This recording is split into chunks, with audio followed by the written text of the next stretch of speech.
Walk all this way to the car. I'm spinning tires like a motherfucker out here. I can't get in. So I'm narrating for the camera. Hopefully the camera's not gonna see me fall on my ass.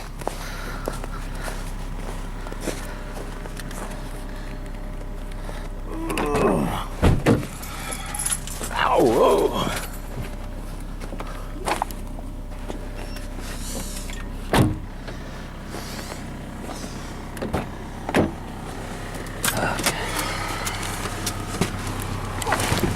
Something's vibrating up there. Something is vibrating in the front. I don't know exactly what it is, but something's vibrating. The car is cold. maybe it could be. Just a stiff piece of plastic. Whoa! Hold on a second here. I haven't even fucking belted in yet. You're moving. Alright. Okay. There's somebody had the right idea. They made a little pocket of space side the road. I guess they must live down there somewhere. Alrighty. Yeah, there was some good fucking picks they had tonight. Interesting, anyway. Not the usual, well, I don't want to sell any of this. You know, even the hippie wanted to sell. Yeah. Need a whole nother temporary warehouse just to move everything out of the falling down house. Oh, I fucking have a ball. Just looking at that shit, I'd be fucking happy. Oh man, I'd be pulling through that stuff forever. But, you know, people's tastes have fucking changed. Now they want that stuff. They want to decorate with it. They want to collect it. They want to have a tangible piece of the past they can actually touch and hold. And, you know, the days when people would throw that stuff away or, you know, treat it with disrespect are over. Now they're paying serious money for that crap. Which is good for me, you know. All this shit that I've saved all these years, I throw on there, and you know, I have a fucking market for it. Everything's selling. Yep.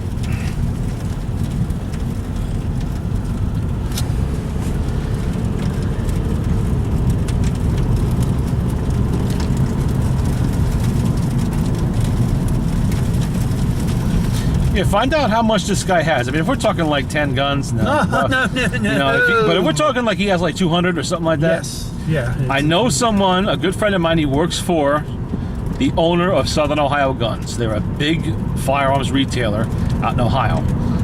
And they travel all over the Eastern Seaboard and further than that, buying up collections like that, which they sell in their store or on their website. And I could easily put him in touch with these guys. Because that kind of bulk is only something they're going to be able to handle. Yeah. You know, we're talking serious money. We're talking tens of thousands, not fucking a few $100, you know. Oh, I know. No, he knows what he has. Yeah, this way he gets rid of it all at once, and he can make a deal with them, possibly. I mean, he's not going to get as much as he would selling them one by one himself on Gunbroker, but if he needs to sell the whole collection in bulk, that is the way to go. I see snow. Well, they said it would at some point.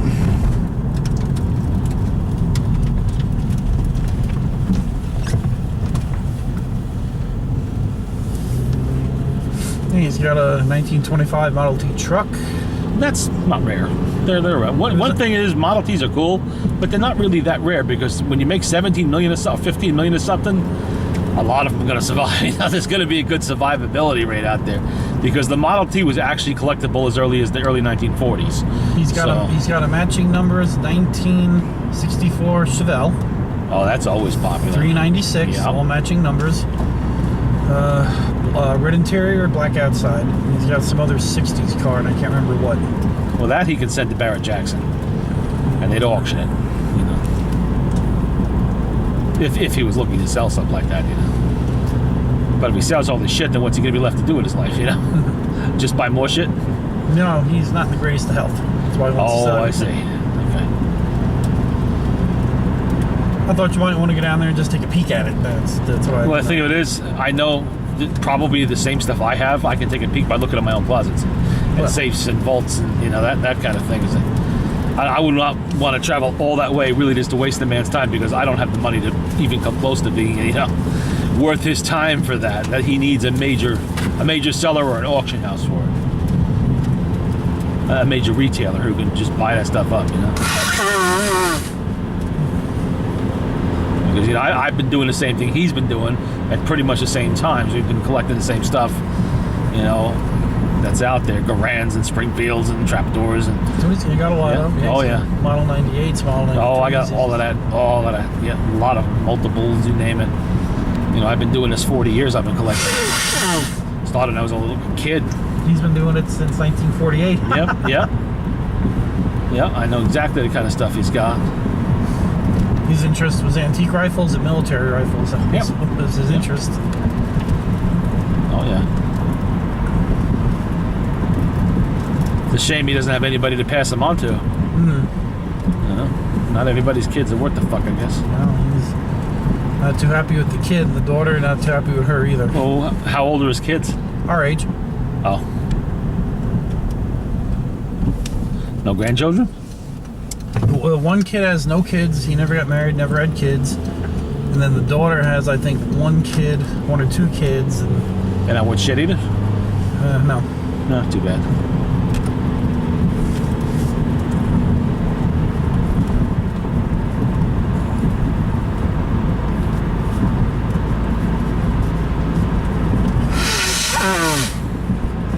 Didn't know we were supposed to get snow. Oh yeah, we're supposed to get snow today, tomorrow, Monday, Tuesday, Wednesday. God knows how much it's gonna be, or it's supposed to be something. Nuisance fucking snow is how they're putting it. They have these like flurries. 2 inches here, 3 Yeah. inches there. But you know what? It does add up. When you have 2 feet on the ground already, more than 2 feet actually, it can be a real problem.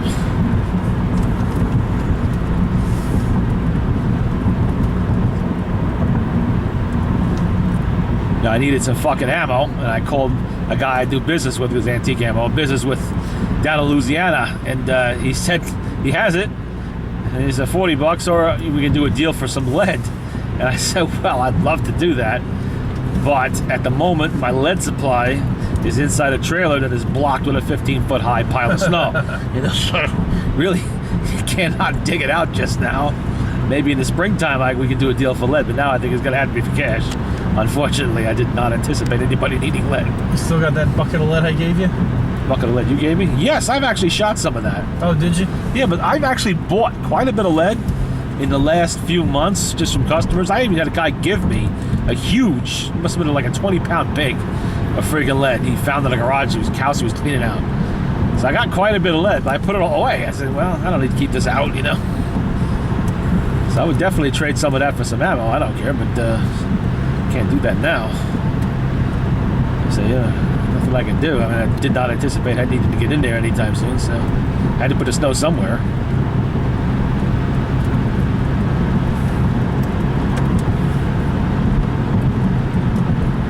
Well, I'll see the guy when I get back. You know? Yeah, if he's interested, I could contact my buddy Chuck there, and he can talk to his boss, who's one of the big shots, who is the owner of the company, and maybe they can arrange something. Because, you know, for that kind of a collection, those guys they would definitely travel to see it and make him an offer and all of that kind of stuff. You know.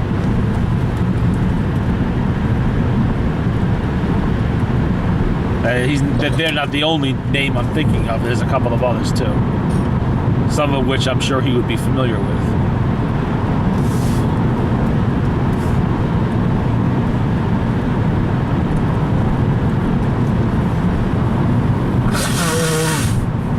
And, you know, that would also alleviate the need to deal with the fucking public when it comes to selling guns, you know? Because then it's on these guys to do it, not him.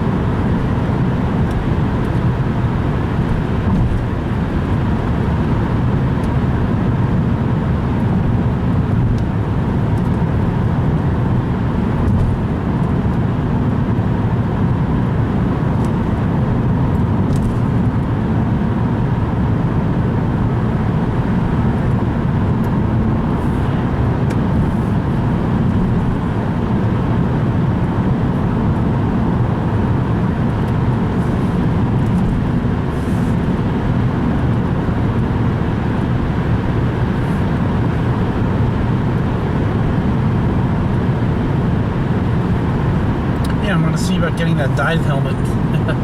What are you going to do with that? For diving? Yeah.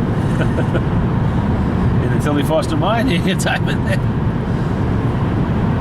Where's Scott? He's been down there an awful long time. Yeah.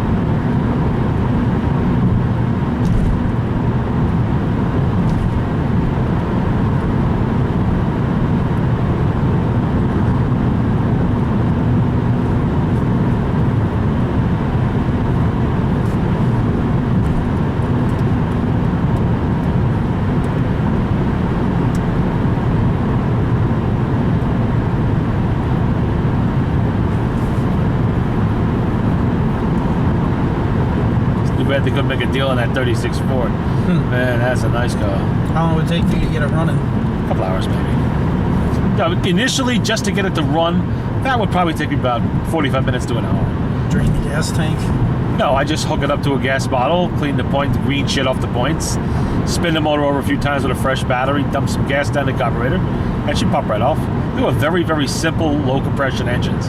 You know, it didn't take a lot. As long as they turned over and you get some compression, it would go. That V8 was a good V8? Oh yeah, sure it was. You know, it was simplistic for its age.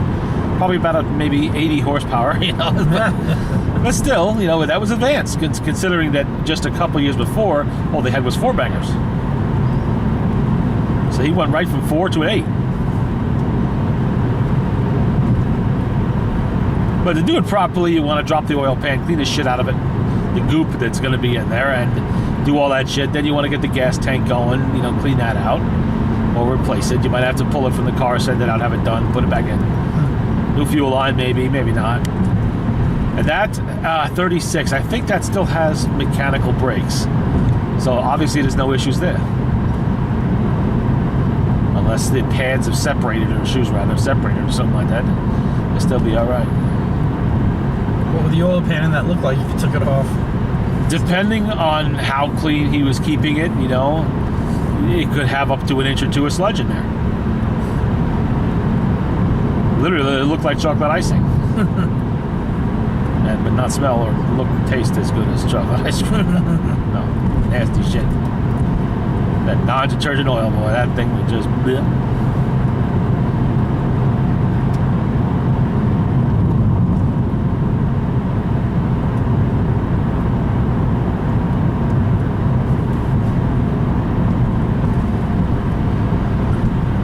But those guys are crazy for letting that out of their family. Had something that fucking long, now you're just gonna dump it? What the fuck?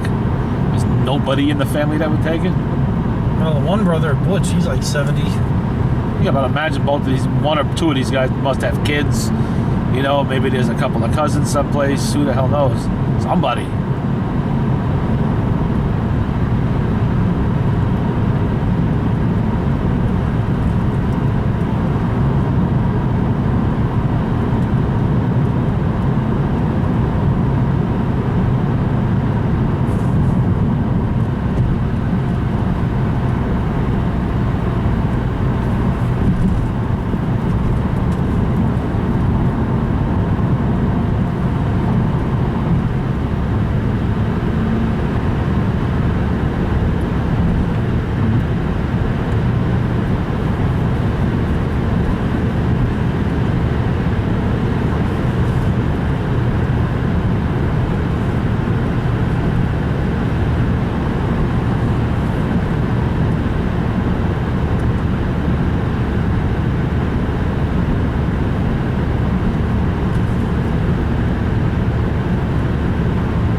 see collections of junk, just go see Joe. Remember him with the money at the tag sale there? Joe Rocco with the storage units, clean outs and stuff. We stopped at his tag sale over there on 312. Oh, He showed you the box full of money. Yeah. Yeah, well, he's still getting stuff all the time. We see him in the shop time to time, and he's been doing all kinds. Well, I bought the cigars from him. The humidor, that was his I forgot deal. all about him. I ain't seen him since that one day. Oh, I can put you in touch with him anytime you want. Oh, I know where he lives. Well, that's where his mother lives. You don't know where he lives. Oh. That's his mother's house. He stores a lot of stuff there, but he's been doing a lot more clean outs. He always has tools, games, furniture, you name it. And he had that entire D's Variety in Bedford. He had the entire store. Now that guy was a pack rat. Now, how much of that stuff did Joe get? Well, he got the entire contents of the business, everything. You know, Oh, that's who bought that, Joe? Joe bought. He didn't buy the business. He bought the contents of the building, because the guy had closed up the year before. Then he retired and moved to Florida, left everything behind to, for him to take care of, to be auctioned. Well, to be sold, Joe bought everything, and then he had to get rid of it because he thought he had 2 months. Turned out he only had 2 weeks. Oh, shit. So, and this guy who owned the place had been stockpiling shit since the 1940s. I mean, that place had things you would not believe stashed away. Games from the 60s, cards, baseball cards from every fucking era you could think of. A lifetime supply of cigarettes for Joe. That whole case of cigars that I took. 10,000 fucking candles. God.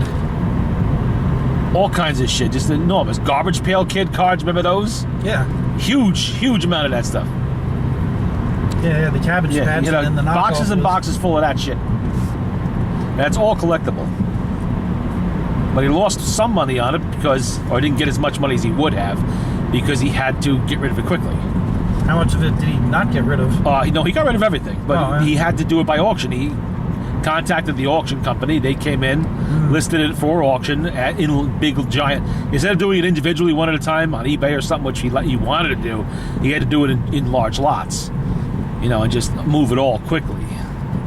Oh yeah, he brought me downstairs. He showed me the shit that was back there.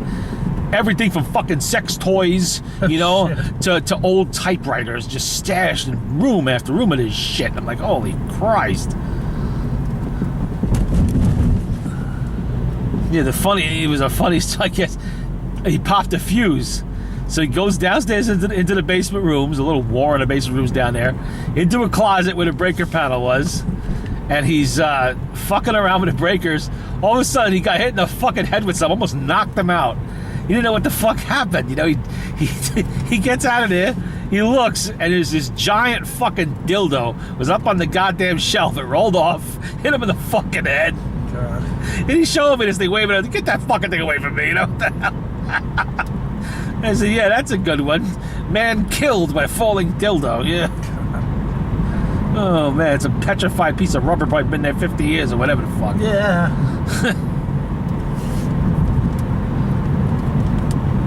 Yeah, he got a lot of shit. Puzzles and games and a candy counter. A whole fucking candy counter. I mean, we're talking every candy you can fucking think of that a variety store would sell was there in bulk. And somebody bought it. I don't know who. I considered it, but then what the fuck am I going to do with candy? And I could never... Well, I could easily, legally resell that if I wanted to. Who am I going to sell it to? That's the thing. I know. You just sit there eating it all until it was gone. But, I'd be stuck with it, and the bugs would eat it, and then I'd have nothing. So I stuck with the cigars, and that was good enough. I sold the fucking humidor for a little bit of money. I didn't get much for it, but I knew I wouldn't anyway. I didn't give a shit about that. I mean, I found one box of cigars in there that was worth everything I fucking paid for the whole goddamn thing. If I was to have bought that new myself, just the box. It's 8 Upmans, really nice ones. Because those are high-end premium fucking cigars. That guy just flashes lights at you. Oh no, he's hitting bumps.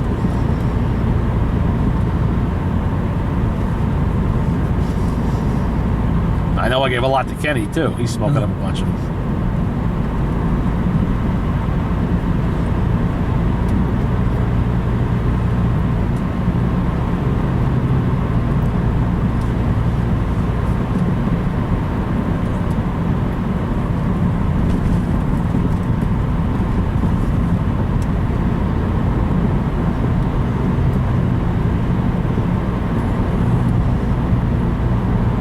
But Joe does a lot of those lockers, the auction a locker off and just take whatever the fuck is in there, like they show on the TV.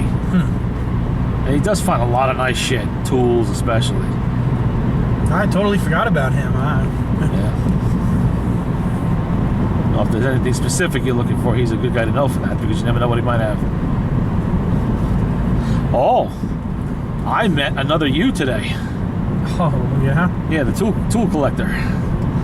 Scavenger's Day. Yeah, the guy that brought that box of shit in to me, he's telling me he goes to all the flea markets, all the tag sales, it's all he does. He's retired, it's all he does. And he buys tools, which he either resells whole, or if they're like craftsmen or something, he brings them to Sears, turns them in.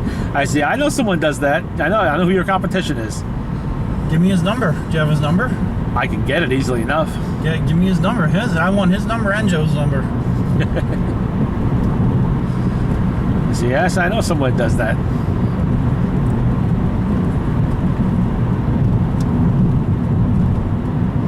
His name's Richie, I believe. Rich or Richie. I'll have to strip it off the phone, because I know he called me today, so it'll be in the phone. Yeah, I need 2 phone numbers. Oh, David has his number. He can get that anytime. Because he's negotiating with Joe to buy a brand new mattress he has or something like that. So he called me yesterday for an Xbox and some other shit.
What does he do, this guy Richie?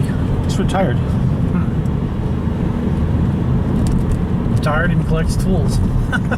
Yeah, he collects mostly for resale, like you do. I don't collect them for resale. What are you collecting them for? I'm not. You are selling them off. No, I'm not. And what are you doing with them? I'm just replacing what's in my toolbox. Come on, Scott. We've heard the Terry story. You are turning them into Sears and shit like that. You know? Turning new one, old ones in for new. Yeah, and then what do you do with the new tools? Well, the toolbox. Your toolbox couldn't possibly hold that much. What do you got, a snap-on roll cab in the basement like Mike does? I don't think so. You've been doing it too much. Turning them in for store credit, all that other stuff. I know, same exact thing he's doing. I said, that only works as long as there's a Sears, you know. They go out of business, what are you going to do then? Because they're teetering on the fucking edge. Yes, they are. Probably because of me and him. No, that's not the reason, but, you know. They make good money on those fucking tools. They're not hurting there. They sell tens of thousands of tools every day.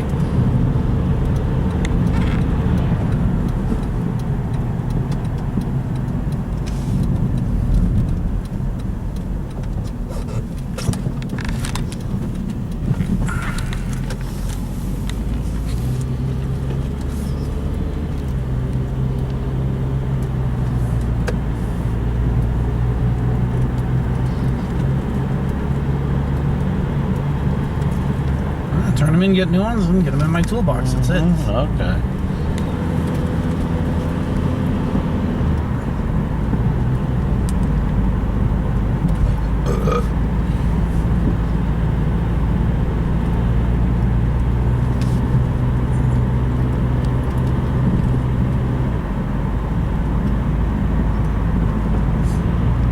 Don't forget to give Terry her birthday present. Okay. That'd be something, you know, she can use. Uh-huh.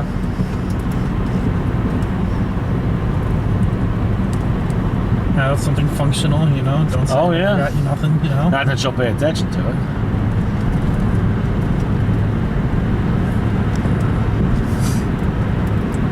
Well, one of my alcohol classes in the Navy. You know, throw shit in the box. I'm going through it. I'm like, all right, well.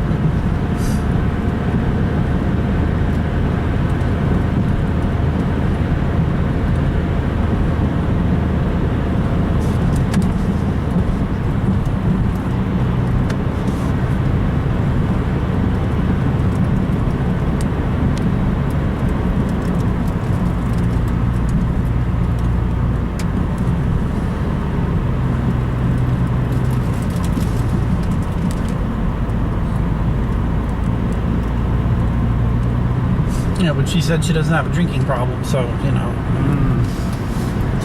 The rest of the world begs to differ with her on that. That's one thing she remembered from the last videos I posted up, is what you found in that house. A cabinet full of liquor, remember? Oh my fucking God. That place you had to go in there and take a number to get in or whatever. Jesus Christ, you wouldn't believe it. I wouldn't believe it if I didn't see it. Yeah. 10 or 15 bottles of each. Yeah. Everything. That's like Name brand I've never heard of. almost a full week supply for Terry.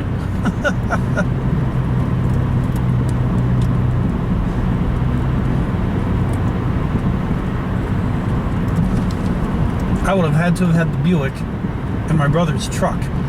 Back it up the driveway and start what's called a working party. Yeah. Get about 50 people. Everybody stand in the hallway and just start handing off one at a time. Oh my God.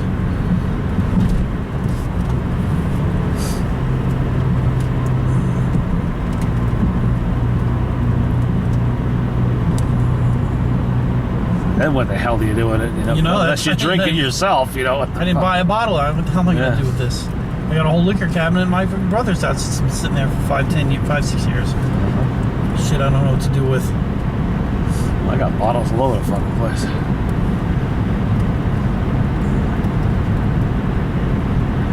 Still got the half bottle of Jameson. I got 2 full bottles of Malibu.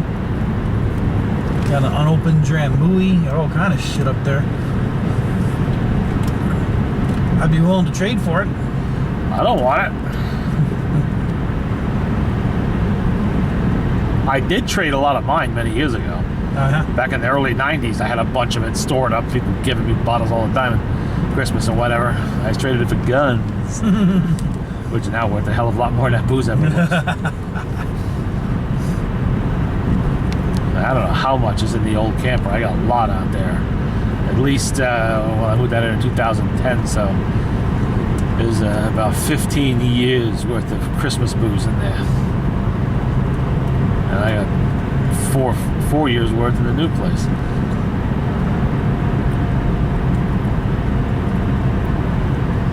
Whiskey, rum, vodka, you name it, it's all there.